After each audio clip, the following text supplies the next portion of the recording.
We've got Randi Goodman here joining us on the show. Randi, great to meet you. Great to have you on the show. You too. Thank you for having me. Okay, so what are we talking about today, Randi? It's PR, networking. Where do we start? How do you want to get into this? We didn't get a chance to do too much of a pre-interview, so let's just hit the ground running, be spontaneous, and get it all out. Okay. I think helping people figure out where to begin or how to get out there and get their business exposed, maybe writing articles to inspire people, act as a resource, getting out information and getting that face-to-face time at events as well. And we have various different events that we do. So you have a PR company?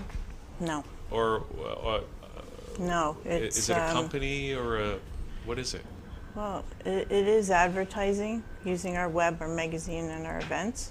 But then I also do events on my own. Okay. It's kind of a few different hats in one. I represent TCNW, the Canadian Networker, for Toronto, York, and Peel. But I also have my own business, and I have a business with a partner. And we do events together. We do them under the TCNW umbrella. But then we also do them, we partner with other people as well to do events. We have a big event in May that we're actually donating to charity and having Q107 come. Are you an events planner?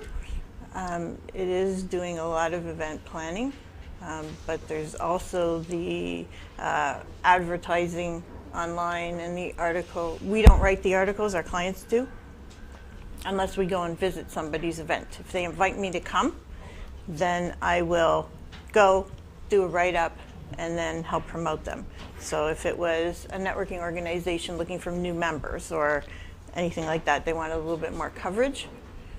We're getting about 1.5 million hits a month on the site, so they get some pretty good coverage. Plus we tweet them and blog them, but I do all this myself.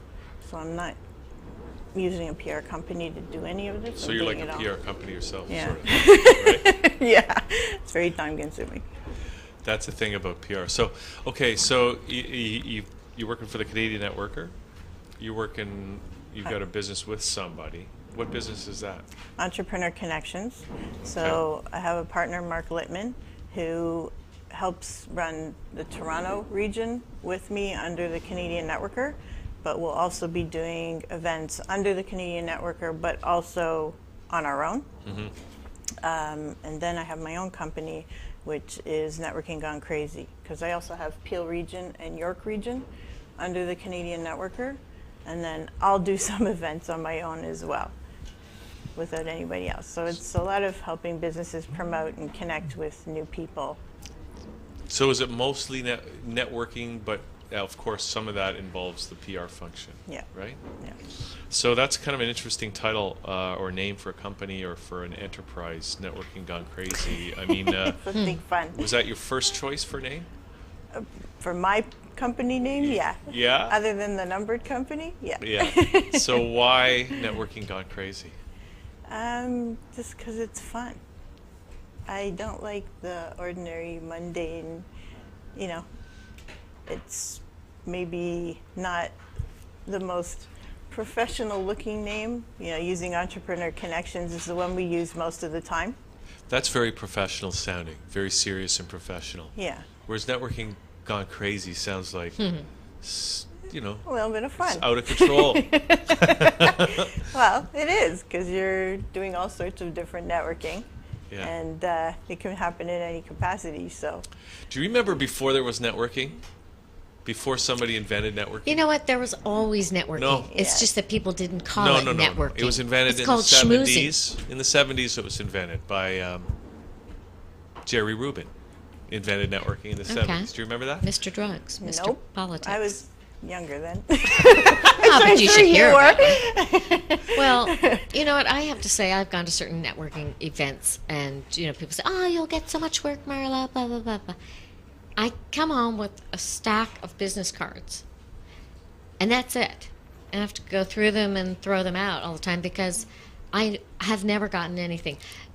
My last job that I got was when I got stuck, delayed at an airport in Halifax. Nova Scotia, and we were all sitting at the bar because everybody was, and it was pharmaceutical reps sitting there, and I was doing public speaking on breast cancer, and we were just sitting there having our drink. I got 5 hours to kill. What do you do? What do you do? Were they sharing Hey, it? I think I got a thing for you. Now that's networking, Yeah. but it wasn't a networking event, which I find not a lot comes of it for me. Yeah, Randy, Well, what is there's she this- doing wrong? She's There's obviously this- doing yeah. something wrong. Well, there's a science to it. You can go anywhere and network and connect with people, and you can collect 1 million business cards. They mean zero if you don't follow up. Yeah. You have to follow up. See, So- Marla wouldn't know anything about that. Yeah, I wouldn't know anything about sending out emails every day. There's actually people that make a business of teaching you Yeah. how to follow up. I'm sure. Because so many people don't follow up. Do you know how to follow up, Randy? Absolutely. Okay, can you tell us right now how to follow up? Yeah, so we don't have very I better know how to follow up or I'm in trouble. Take those business cards. You can use a program to have them entered into whatever email system you're using. I actually use a program that takes a photocopy and then it sends it back to you. So But does you it just do enter a the quick, email into the database? Can they do that too? It sends you the email. You Of take just a the quick scan. review, compare Yeah. it to the card because Yeah. sometimes it's not 100%. You'll find some little error. OCR is unreliable. Yeah. And then you just save and close, and it enters it into your email system. But does it go then- into the database? Well, anyways? it goes into my database, Okay. yeah. So what I do when I'm at a networking event, first of all, is I write notes on the back of their card and say maybe what I talked about or what I need to email them. If they said, yes, please email me some information on whatever it is, Yeah. then I will write that on the back of the card because there's no way when you've collected 20, 40, 50, 100 cards that you're going to remember who you were supposed to send what to. And you don't want to make people angry or bother them if they didn't want anything. And then you go home, get your card into the system, and then you need to follow up, send your email, send your info, and then within a couple of days, follow up with a phone call. You need to make that time Yeah. and follow up with them. If they email you right back, great. A lot of times they will email you back and ask to get together, spend a half an hour or an hour chatting over a coffee or whatever, and go from there. But if you don't follow up, nothing's going to happen unless they really desperately wanted your Yeah, information yeah. and chase you down, which is maybe 1%. Think about the lost opportunities, right? Because when you're in those moments where you're exchanging cards with people, you get we could do this or I could do that, or you got all this possibilities kind of bubbling up, but then you don't follow through like Marla never does, and all those opportunities fall by the wayside, He right? just wants to pick on you. That's what motivates him to get up in the morning. There you go. That's got me out of bed today. Good reason. And because I'm into abuse, I get up too and come. That's right. There you go. Lucky you. Now, do you go to a gym, I do. Randy? Do you wipe the machines off before you get the Or on or after? after? I don't touch them. And then the barbells that I use, Yeah. nobody washes them. No, barbells Yeah. for sure. Nobody Yeah. wipes. And then But you don't wipe off anything. So you're picking up I and don't leaving use the the cooties. machines. Yeah. So I just wash my hands when I'm done. Yep. Okay. Don't touch my eyes. Don't put my touch your fingers eyes, in my no. mouth. Oh my or- goodness. Don't touch anything. Yeah. Okay. Glad we got Well, that there you straight. go. How about that? Boy, you would get yelled at by a woman at Now, my are gym. those good places for networking? The gym. They can be, but it's all relationship building. So wherever you are, whether it's the gym or work or a networking event, you have to build relationships. So you actually have to get in there and be interested in the other person Yeah. and what they're about, not just what their business is about. If you go in there pushing your business on people, they run the other way.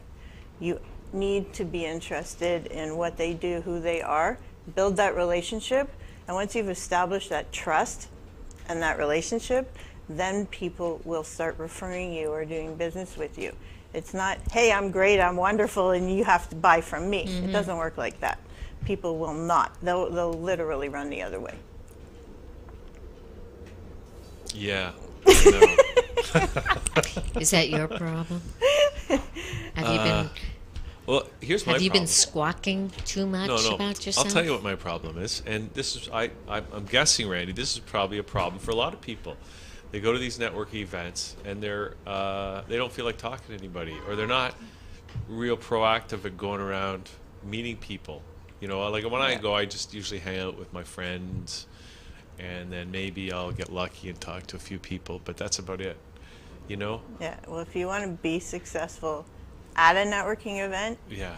you do have to get up some nerve and go and talk to people. Even if there's a group of people standing around, Yeah. go up, introduce yourself. Hi, how can I help you?